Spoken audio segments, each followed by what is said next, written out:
my mom and I, this is a topic that we no longer talk about. I'm no longer going to talk about her, about my atheism or her Christian faith, because she is convinced that when she dies in another year or 2 or 3 or 4, that she's going to heaven to be with my father. I'm not going to tell her, Mom, this is a foolish thought. She's an old woman. If that brings her peace, that brings her peace.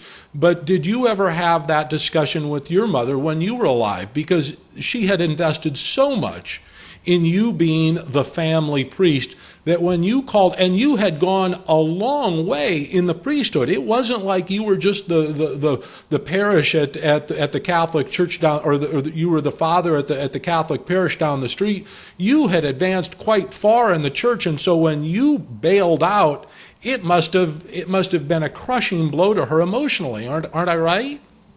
Surely, you were. It was probably one of the low days of her life, but it didn't destroy her love. And yes, we had the heart-to-heart talk, but I would have been a darn fool, as you would be if you tried to convince your mother that atheism is right and, Mom, when you die, you're dead, you're going to rot, and that's it. Mm-hmm. It would be stupid and inconsiderate on your part, as would have been the case. I mean, my mom was a very, very firm, deep believer. And how stupid it would have been of me to try to change this 67-year-old woman's attitude toward those sorts of things.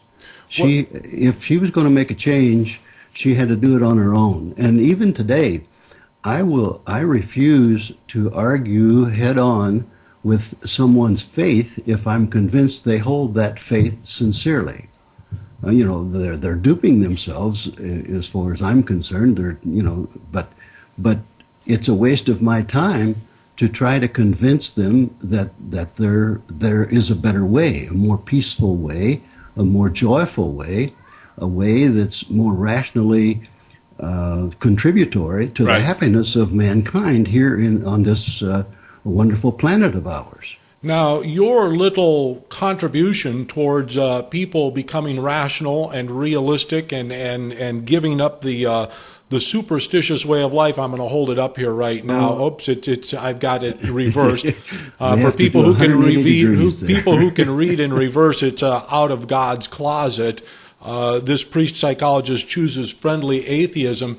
Yet, in the first 3 chapters, and like I say, I apologize, I haven't gotten any far.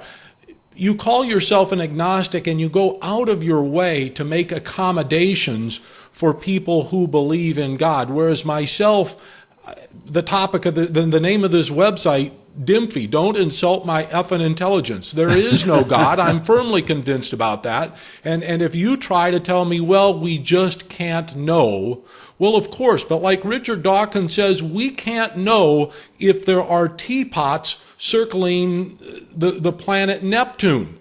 But we have a pretty darn good idea that there aren't teapots circling the planet Neptune, in the same way that we can't know if there is a God, but there's absolutely no evidence that there is a God. So calling yourself an agnostic, let's use a 1960s term here, Steve. You're a child of the 60s and the 50s, such as myself. Isn't that a cop-out? Well, no. And I'll tell you why. Okay. Since you cannot, and neither can I, prove that there is not, philosophically, I remain an agnostic. Practically speaking, I'm a proud, friendly atheist with no reservations, none, as far as practical life is concerned. I am a non-bullshitter. I am a non-superstitionist. I am a non-theist. I am an atheist, and proud of it. Okay? And therefore, as a consistent atheist, I'm very rational, and I'm happier that way, but I don't attempt to prove that there is no God. And therefore, philosophically, I have to stop there. In other words, philosophically, I am a not-knower, an agnostic. Okay? And anyone who says they know there is no God out there, I say, on what basis can you know it so surely? I agree, I have no positive reason for there being an idea, if you will. Well, you So know, I'm comfortable with that. What should I say? My dual position of philosophically and theoretically and logically and agnostic, but practically and pragmatically an atheist. I wasn't gonna pass judgment on the cop out. I'm not saying that a cop out is necessarily a bad thing. I'm just saying I guess I go towards what's it called, Occam's razor. Looking at all the possible explanations, I just choose the simplest explanation, and that is that there's no God. Now, you know, I'll use that as a segue into another topic. A number of years ago, when I was a salesman in a different life, I was out for an after-work drink with a fellow salesperson, and she was very religious. And she had found out that I was atheistic, and she said, I can't get over the fact that you're an atheist. You seem like such a good person. Why aren't you a rotten person? Why aren't you like Adolf Hitler or Joe Stalin or Mao Zedong or you know, William Gacy, you know, one of those people? Why aren't you a bad person? How can an atheist be a good person? And I'm sure this is a discussion that you have on a regular basis with people who find out that you're an agnostic or an atheist. How do you answer them? There is a short answer and a long answer. The short answer is I'm a reasonable man, and if I follow my reason and can get my neighbors to do likewise, we're going to create a better family, a better neighborhood, a better state, and a better world by being reasonable and not relying on somebody looking over our shoulder, an imaginary angry daddy looking over our shoulder to tell us rational kids how to live our adult lives. That's the short answer. A longer answer, your listeners can find in the current issue of Secular Nation. It's a national magazine put out by the Atheist Alliance International Group.